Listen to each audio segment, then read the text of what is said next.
Hi everyone, welcome to the Teen Bootcamp info session today, brought to you by State Library Victoria. My name's Georgia and I'd like to start things off officially today by acknowledging that the State Library of Victoria sits on the lands of the Kulin Nations and to pay my respects to elders past, present and emerging. Welcome to you all. As I said, my name is Georgia, and if you have any questions throughout today's session, please don't hesitate to send me a message in the chat. I will turn my camera off shortly, but I will be there behind the black square to respond to any inquiries.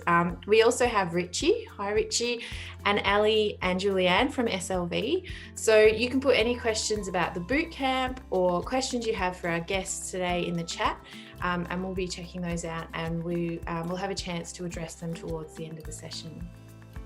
Today we are joined by the authors Nevo, Zisin and Zoya Patel, who will be in conversation with former Inky shadow panellist Imogen Piening, who's also appeared at the Bendigo's Writers Festival and as a moderator at the YA Showcase in 2019. I should also mention this event has been made possible with the generosity of the Cirque Hills Foundation and the JTM Foundation. With all that said, I'd like to hand over to Imogen now. Thanks everyone and enjoy yourselves. Thank you for that introduction, Georgia. Hi everyone, as you already know, my name is Imogen and I was an Inky Award Shadow Judge in 2019 and I will be moderating this Teen Writing Bootcamp info panel. I would like to begin by acknowledging that I am on Wurundjeri land and I pay my respects to elders past, present and emerging. Today I am joined by two fabulous authors. With me I have Nevo Zisin, who is an award-winning non-binary Ownvoices author of Finding Nevo. They are also an activist and public speaker, and their bootcamp is all about Ownvoices writing, and you will have the opportunity to partake in that bootcamp in the Mondays of May. I'm also joined by Zoya Patel, who is the founder and editor-in-chief of the award-winning feminist journal Feminazi. She's also the author of No Country Woman, and her bootcamp will be teaching us all about nonfiction writing. You can join her for the Thursdays of April. And now that we have all of that out of the way, I would like to begin with just some general questions. So Nevo, and Zoya, would you like to tell us a bit about yourselves and what it is that you do? Zoya, do you want to go first? Sure, no worries. Lovely to meet you all. And I am actually joining from the lands of the Ngunnawal and Ngambri people here in Canberra. So I pay respect to the elders past, present and future of the land here. And also just acknowledge all of the amazing writing we have coming out from First Nations communities across Australia as well, which I've certainly been digging into in my own reading lately. And I can pop some suggestions in the chat if anyone's keen to get some book recommendations. So I am a writer. I have been writing about feminism and about race issues for a really long time.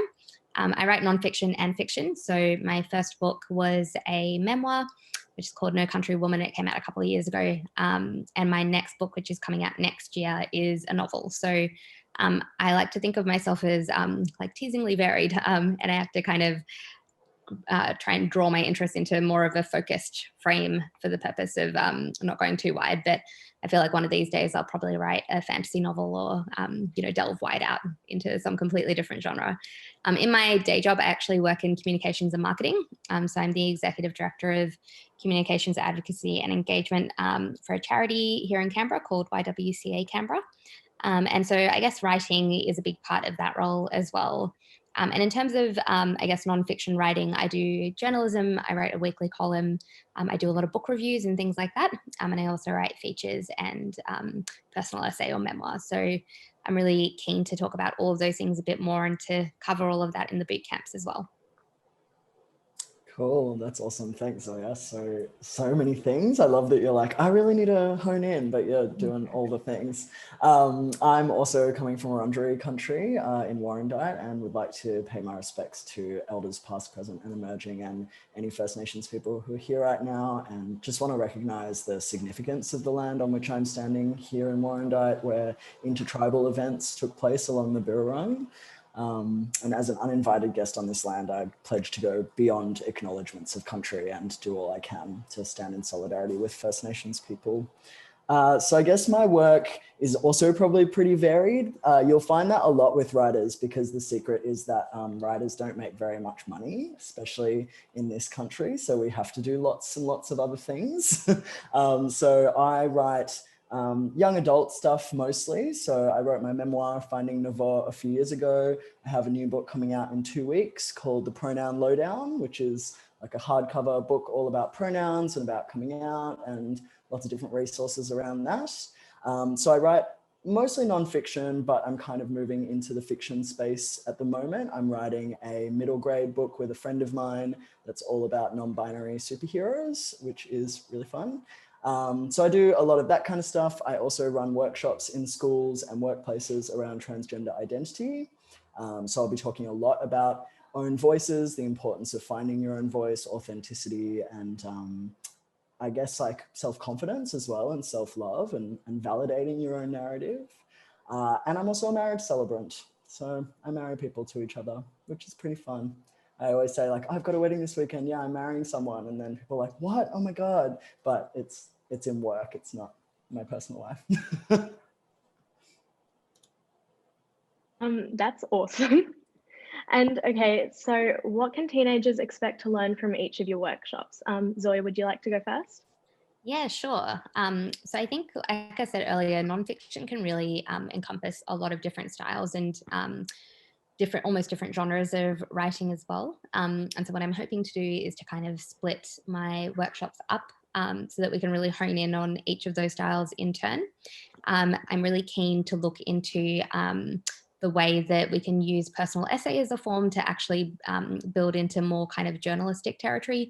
So there are some really cool Australian writers who do this really effectively. And I'm thinking of writers like Anna Crean as a good example. So she will often write an investigative or interrogative book or long form nonfiction pieces. Like, for example, she's done a quarterly essay where she looks at an issue, but she writes of her own experience of kind of investigating the issue to draw the reader in. So looking at how you can kind of blend genres such as memoir and journalism to get a bigger impact for your work.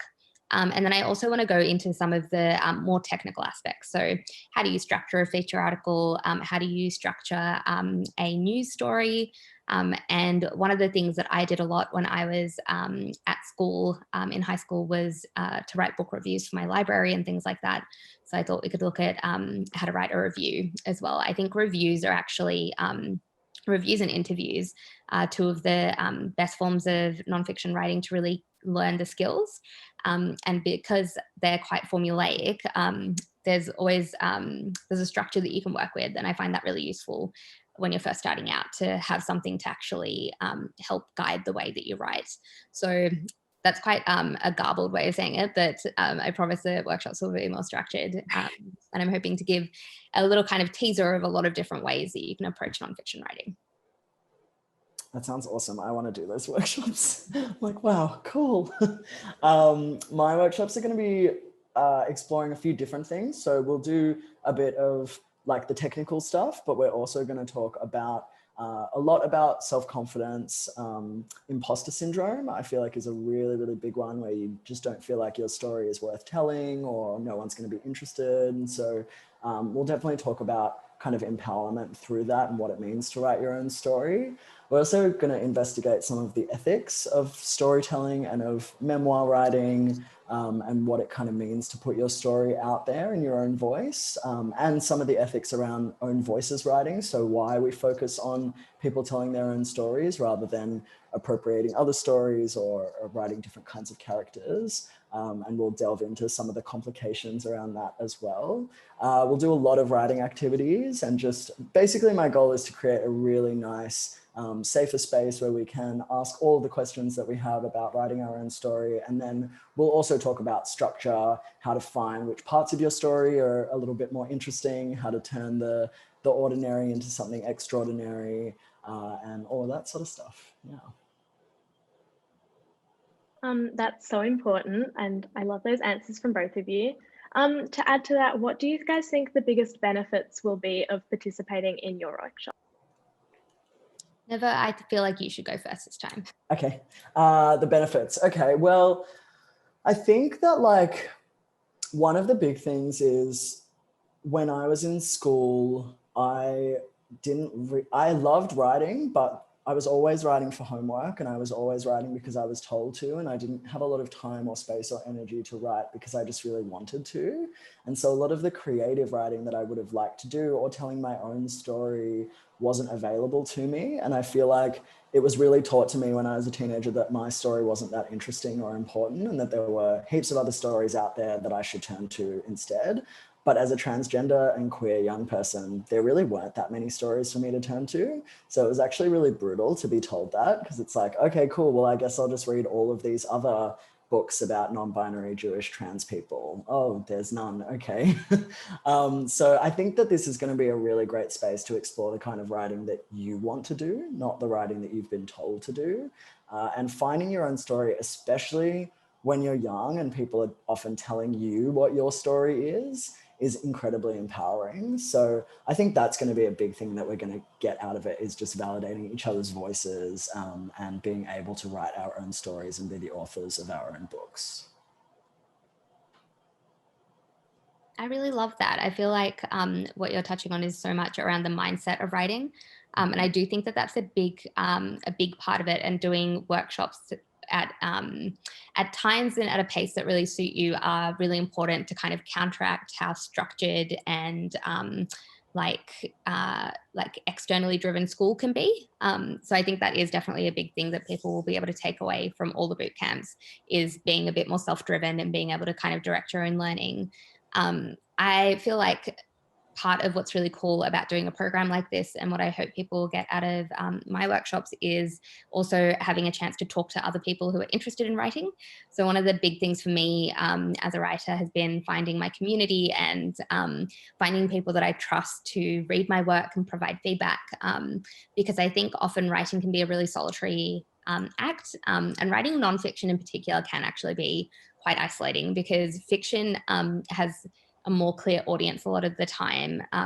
People are more likely to come together to talk about to read fiction and then talk about it with each other. Nonfiction can be a little bit different. And I think, Nevo, you'd probably agree with me as a memoir writer that it can be really vulnerable to write work about yourself and then share that with other people. So having a community around you is really important. And I hope that through participating in the boot camps, people will be able to interact with each other a bit, and also get feedback and advice from me. So that'll be really cool. But I also think sometimes getting some really tangible ideas and tools for how to approach your writing can be really helpful, because it can be easy to get burnt out when you're studying as well, and you are doing a lot of writing for school.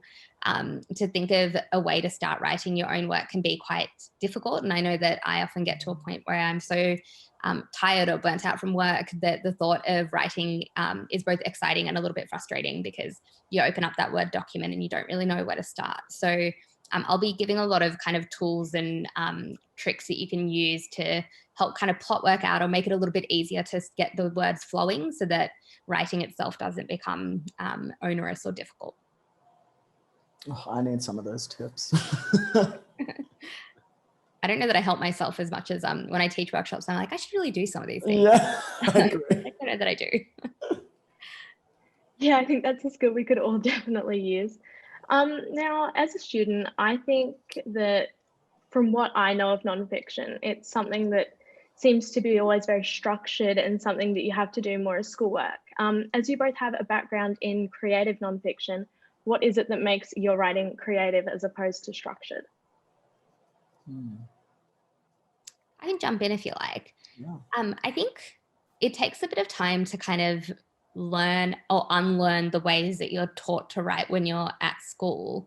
And, one of the first introductions that people have to writing nonfiction is often when you get taught how to write an essay.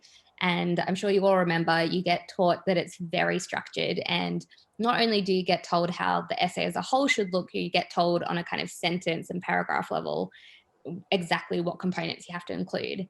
The thing that I only learned once I left school, and even once I left university to a degree, is that nonfiction writing doesn't have to be that way. And regardless of whether or not you're writing memoir, so personal experience, you can still be really creative in the way that you present nonfiction content. So a lot of that is about messing with form and structure. So using a different kind of point of narrative, or, messing around with third person or second person or first person. I weave a lot of kind of imagery through my works, which makes it more creative. I like to use dialogue a fair bit, especially if I'm writing something that's more of a feature. So if I'm looking at a particular topic through a kind of long form essay, I really try and introduce like pace and movement by having action sequences or putting people into the shoes of the people who I'm writing about. And I think a lot of it can be similar to the way that when you watch a documentary, you can see the way that they piece scenes and imagery together to give you a really strong sense of setting and of characters and of tone. You can do all those things with writing too. And I think it gives people a much richer experience as a reader. So I think there's some really cool stuff happening as well with creative nonfiction. So there have been a few prizes in Australia that have specifically been for experimental nonfiction. There's a really cool book that I read not long ago by an Australian author. Her name's Eleanor Savage, and she wrote a collection of essays called Blueberries. And it's a really good example of creative nonfiction. Every essay in that book is different in the way that she approaches the structure and the way that the message kind of comes across. And when I was reading it, I was like, wow, this is so cool. Look at all the stuff that you can actually do with nonfiction writing that I hadn't really even thought of. So I think the boundary is always being pushed, and it's quite exciting. Yeah, I definitely echo literally everything Zoya said, because I think you covered so much of what I would have loved to speak about. I think the example as well about documentaries and the way that a narrative is constructed is so important, because I think if we were watching a documentary and all you ever see is just the person speaking to the camera, it'd probably be really boring. You need all of that kind of background filming or different exploration. And I think for me, accessing creative nonfiction has probably been through poetry and through like imagery and really exploring all of the senses. I think if you're writing a scene, let's say about a spice market, and if it's an essay, it's going to be like, one may argue that the turmeric might look like this or smell like this or whatever. But to actually immerse your reader into that space and to move through all of the senses and give them the opportunity to feel as if they are right there, I think that people can escape through nonfiction just as easily as they can through fiction. And I would kind of argue that fiction and nonfiction are a bit of a false binary anyway, and that's maybe because I'm non-binary and I hate binaries in general. But I think that there's always elements of nonfiction within any fiction writing, and I think that there are also ways of being really creative in our writing that almost feel fictionalized in a sense. So I wouldn't stick too hard to those binaries, but yeah, I think imagery is a really big one, and generally just connecting with yourself as a human person, having that experience. And if you can write from that space, then your reader is going to be able to connect with that on a really different level. Yeah, that's a really great point that you bring up about writing being a binary that I haven't really considered before. Thank you both for your answers. And just for a fun question before we get into the more nitty-gritty personalized questions, I'm just curious, what is the most recent book that you've read and enjoyed? This is tricky for me because I'm judging a literary prize at the moment. And we haven't announced anything. Yeah. haven't announced the long list yet. So I'm not gonna give you my most recent book. I'm gonna give you a recent book that I have read and enjoyed, and one that I read last year right at the end. I read like a ridiculous number of books last year. I think I read 56 in the end, and I know it's insane, and I feel really bad this year because I haven't been as good so far, but I'll pick it back up. But a book that I really enjoyed that came out of America is called Such a Fun Age by Kylie Reid, I believe her name is, but I probably got that wrong. Someone Riley. I'm gonna look this up and pop it in the chat. Anyway, it's an awesome book, and like Reese Witherspoon's company, of course, is going to do a movie of it. But it's really cool because it looks at like race and class and age in a really like generational relationships in a really interesting way. And there's a big social media kind of through line, which I think is pretty fascinating. And yeah, it's really fun. It's not a heavy read. I would really recommend it. I'm gonna go look up what her name was. 56 books is unheard of to me. I'm aiming at 1 a month this year is my goal. So if I can get 12, I'll be stoked. I'm currently reading a book that I am loving every second of, so I'm reading it really slowly. But it's called Braiding Sweetgrass, and it's by Robin Wall Kimmerer, who is part of the Potawatomi Nation and is First Nations to North America, which is also known as Turtle Island. And she speaks about, she's a scientist and a botanist, and she speaks about the relationship between kind of traditionally Western frameworks of science and Indigenous knowledge of plants and connection to land. And she writes, I would say it's a really great example of nonfiction because she's talking about science and plants and beep boop stuff, but then she's also talking about these beautiful relationships with her daughters and with particular maple trees in her backyard and the wild strawberries and the way that she relates to the plants like they're her relatives, because they are, is such a beautiful way to explore nonfiction. And I cry in it almost every day, and it's just the best. And if you're not a big reader, which is so fine, she also does heaps of podcasts as well, podcast interviews. And she did one talking about moss. And I didn't think that I loved moss so much, but listening to it, I cried. And then I ordered one of those like lenses so that I can look at mosses really closely. So she's amazing. Very much recommend. It sounds like you guys are reading some amazing books. Zoya, congratulations on reading over 50 last year. So let's get into some more specialized questions. So Nevo, as an Ownvoices author, when do you know if you have a perspective or an experience that you believe is worth sharing?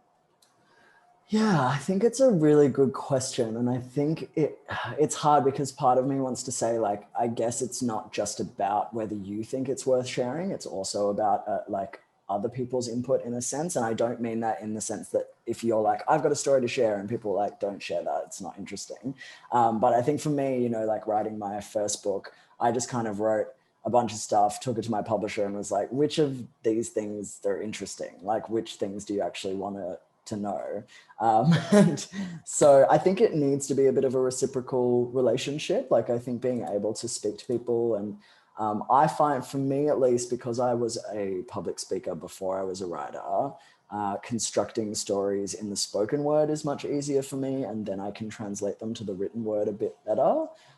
So I think if you're not sure if you have an interesting story to tell, the question is, do you want to tell your story, and why do you want to tell your story? Do you see that story around you, and are you represented very often? And if not, then I think that story is worth telling. I think, you know, for some people who exist in majority groups and are represented everywhere, there are maybe a few more questions around whether that story is like really needed. That doesn't mean it's not important, but putting it out there is kind of maybe a different question.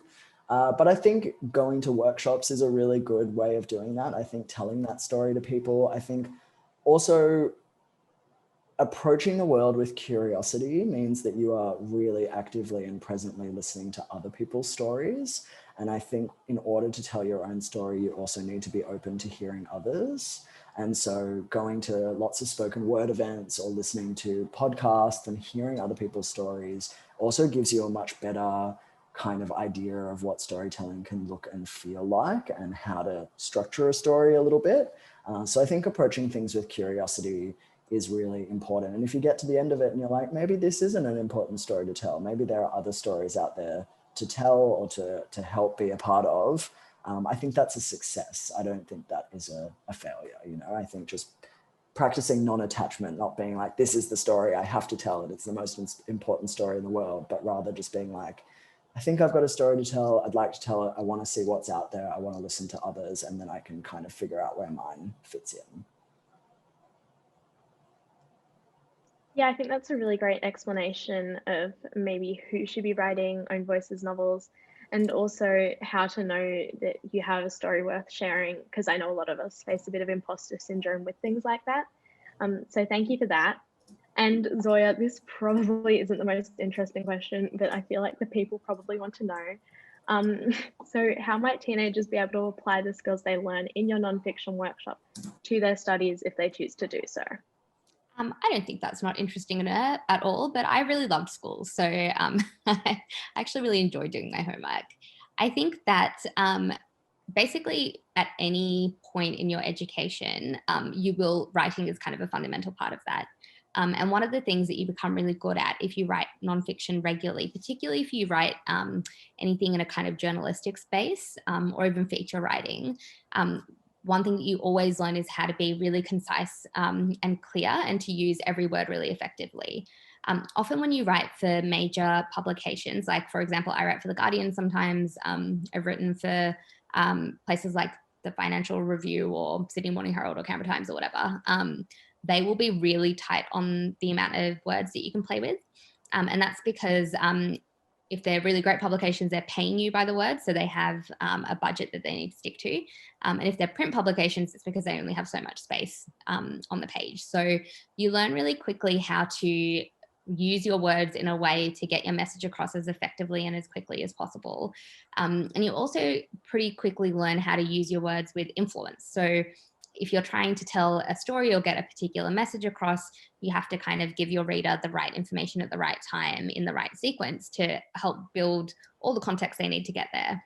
Now, those are skills that you would then definitely be able to use and apply when you're working on humanities related assignments, so your English, your history, your sociology, even in the sciences, when you need to write an abstract and kind of correctly relay your information in a clear way. I think all of those skills are quite relatable. And, you know, when I was in high school and I did a lot of kind of writing outside of my schoolwork, so I wrote for different publications and things like that, I could often use that work and actually use it for course credit. So I had teachers who really encouraged me to try different things and submit my work to different places. And they would often let me use versions of that and, you know, rewrite things or reform the work that I'd done to use for assignments as well. So I do think it's important to let your school know what you're doing in case it could be useful in that way too. Great, thank you so much for that. I'm sure that was really useful to all of the people who are thinking of applying nonfiction to the work they do in school. Just a quick reminder to the audience that you can write in any questions that you have at any time for our panelists. I'm sure they'd love to hear from you. And I've got a question back to the both of you. So what do you guys think makes nonfiction engaging, particularly for a younger audience? Nevo, would you like to go first? Oh yeah, so I almost exclusively read young adult books in general. The adult literary world can be a little bit like, la-di-da, we are so cool and we know everything, and anything that isn't adult books is not worth our time, which I just hate and find really intimidating and a bit yucky. Also just like really sad and boring. A lot of the adult books I've read are just like really depressing, and I'm like, actually the world's a pretty hard place. Maybe I just want books that make me feel good, or are like still really hard hitting, but maybe they just like, I don't know, are more imaginative. I find YA is just really imaginative, really fun.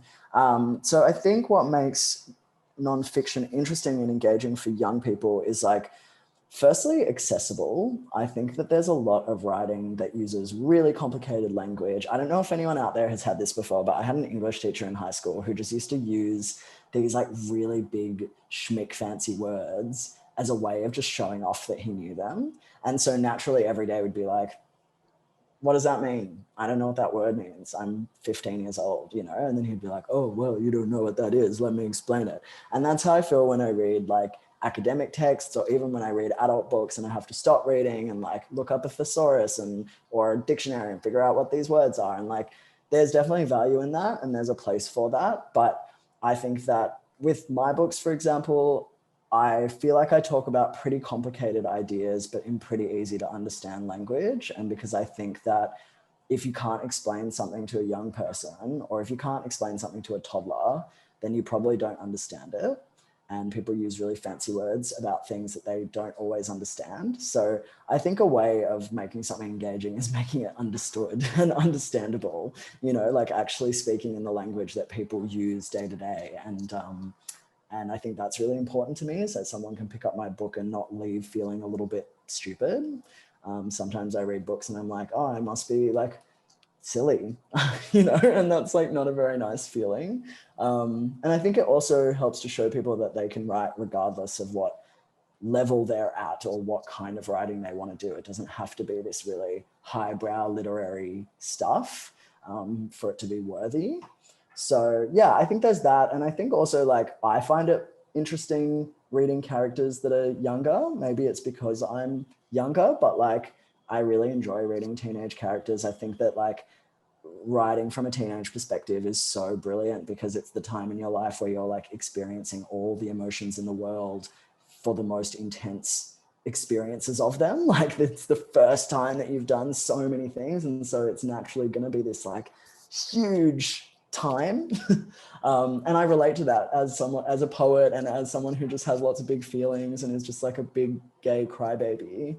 I love people being so earnest about that, So I find that really engaging. I think when adults are like, I don't have any feelings and I'm going to write about that, I'm like, boring, Yeah, that's my take. I agree with a lot of that. I also think, like, as well as being accessible, I think sometimes a lot of nonfiction, but also a lot of books generally kind of devalue the experiences of young people or don't kind of don't respect the autonomy or the knowledge or the kind of agency that young people have. And so I think that books that do respect that do acknowledge that, and that actively kind of seek to place young people at the center of what's being written are really important. I also think that, and this is true of fiction and nonfiction, like there are books that I read as a young person that are still 100% the books that mean the most to me now, and writers that I was introduced to then that I love now. And those are the books that I always turn to when I really need something to either like lift my spirits or get my creativity flowing. Like, when you read something really good and it makes you really excited about writing, and you suddenly remember like how or why you fell in love with writing in the first place, and what it is that kind of makes you feel energized and alive because of reading some really cool words. I think that sense of excitement is the thing that engages all readers. And for me, when I was younger, that was definitely the thing that mattered to me the most. And it's really hard to define because it's actually just this kind of like magical combination of content and form and technique and voice, right? And that's going to vary for reader to reader. But I guess one thing that I would say as a kind of slightly off-topic piece of advice is that I used to feel really pressured to finish everything that I started reading because I felt like it was a waste. So I'd like start it, I'd be like, I hate this, but I have to finish it because, I've got to tally how many books I've read in a year. So I'd really push through. And now I have this thing where I just don't force myself to do that, because I actually think that there's like, as much as you have to respect authors and the time and the energy that they put into writing something, you have to respect yourself as a reader and your time and the value of your energy. So I think if you're reading content and you don't feel like it's making you feel any of the feels, then you should absolutely stop reading it. And that's the quickest way to tell whether or not a book is working or not. Whereas I think, Nevo, you kind of pointed out this tradition that your English teacher definitely had, but it's actually this like long lasting tradition that's been around for a really long time, which is a certain type of writer and a certain type of literary culture that deliberately tries to make work inaccessible and unenjoyable. And the way that you prove that you're clever and that you get it is by pushing through, and like discomfort proves that something is like high art and good, and therefore you shouldn't, if something's easy to read and you enjoy it, it's probably trashy or like lowbrow, not as good. And that's a way that people dismiss young adult fiction, for example, quite a lot. Whereas I would actually say the opposite. I think if you can read something easily and enjoy it, that means that it's really good. And you should be looking for that positive experience every time you read. It shouldn't be the kind of the guilty treat that you give yourself after you've, forced your way through Tolstoy or whatever it is. That's just me. I love how suffering equals good art. It's like, yeah. I had a terrible time. It must be amazing. That's totally it though. Like I think this about the opera all the time. Where I'm like, who enjoys this? That's really mean, but I just really don't enjoy the opera. So fair. Yeah. Also about like stopping to read if you're not enjoying something. You also don't have to be monogamous about your book reading. You don't have to read one book at a time. You can read like 4 books and be like, here's my fiction, here's my nonfiction, here's my poetry. I got them all on the burn at the same time. That's a cool way to read too. Don't let anyone else define that for you. You got your I own always style. do that. Yeah. I have like the book that I read before bed, the book that I read on the tram, the book that I read on the weekend, like the book that I would take. That's how you get through 56. Reading all the time. Wow. I will say also my partner often says that I get really deeply absorbed when I'm reading, to the point where he can be like yelling my name from here and I can't hear him. So I think that's how I read so much, is I just like zone all the way in. That's amazing. It's the one skill. Yep. That was some really great answers from both of you. I could never be the kind of person who reads more than one book at a time. I cannot. I think there's some really great points that you both brought up. Nevo, about how you don't need to be monogamous in your reading, even if I am. That's also fine. Monogamy suits some people and that's okay. And also your point about YA and how sometimes adult fiction is seen as maybe higher brow and more preferable when it's, everyone can like what they like, obviously, but it's, to me, I only read YA, really. So that's some really great answers for the both of you. And another question I have, what are some trends that you've seen in writing for young people that you hope will stick around? Stick around.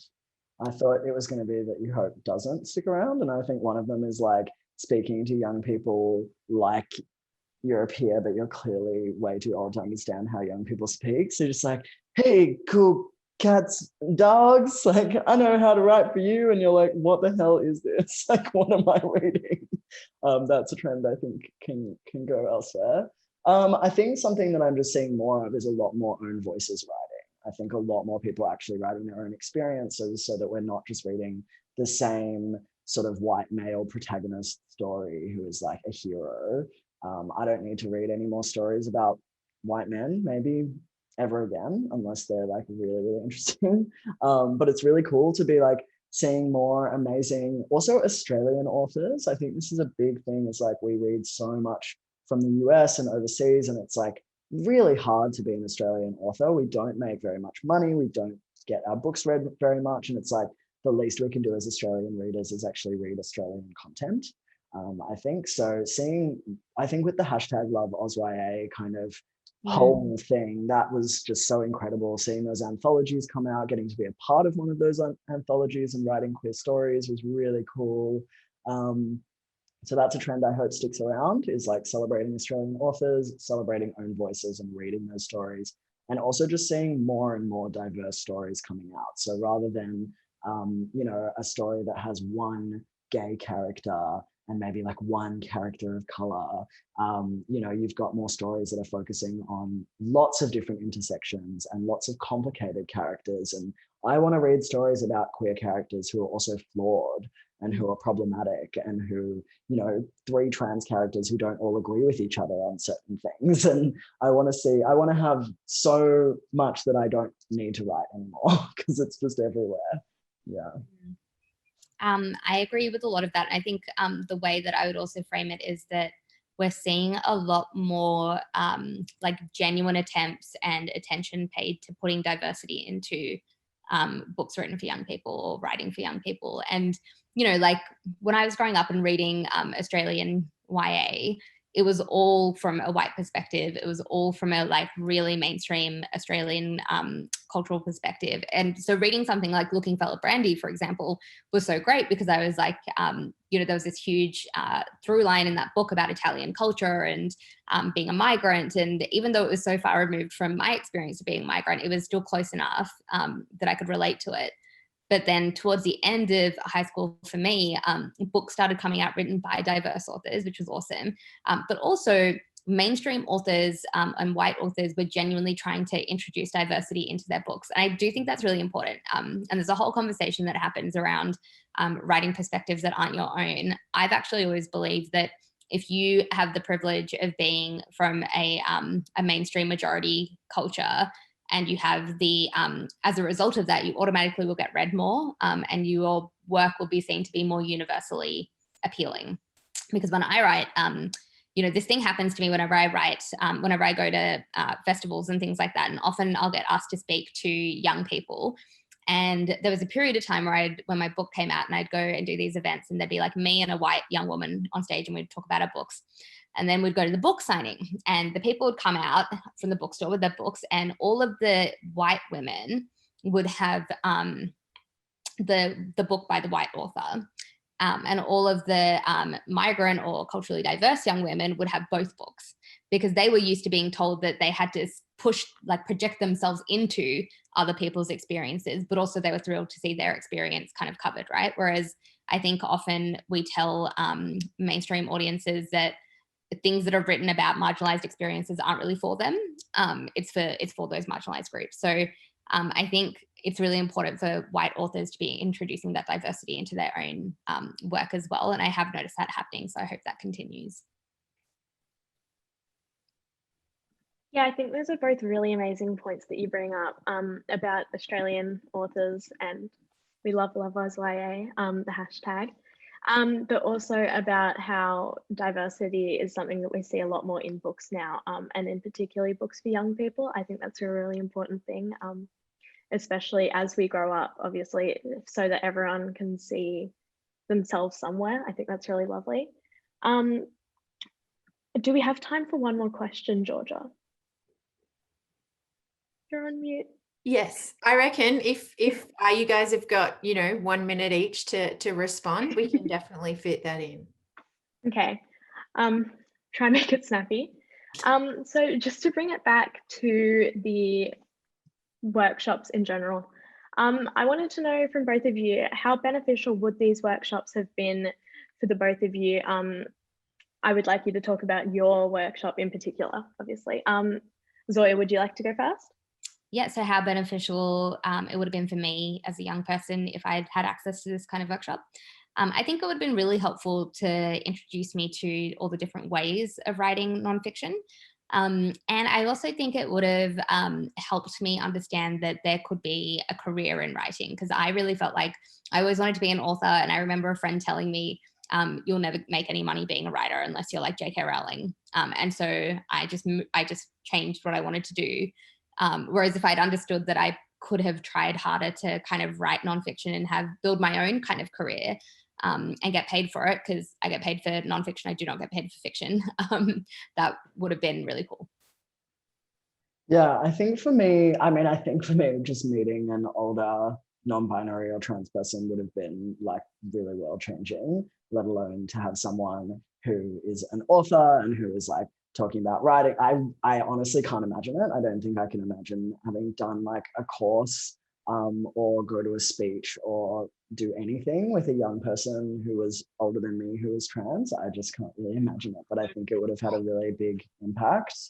And I think especially why it would have a big impact is especially because as a marginalized young person looking for representation, it's often in activism and in how to be an activist, which is really important. And I, love activism. It's like my whole thing. But I think it's also really nice to know that you can be anything and that you can do anything. And that's why I started my writing group for trans young people, which runs fortnightly and is free. And I think that's also why I want to do these workshops, is so that you can see that if you are trans or gender diverse or queer, that doesn't mean that you can't do literally everything that's out there. And that doesn't mean that my workshop is only for people of those identities. You're all very welcome. But coming into your voice, coming into self-love and confidence, I think is really important. It would have made a big difference for me. Thank you so much for all of your answers throughout this panel.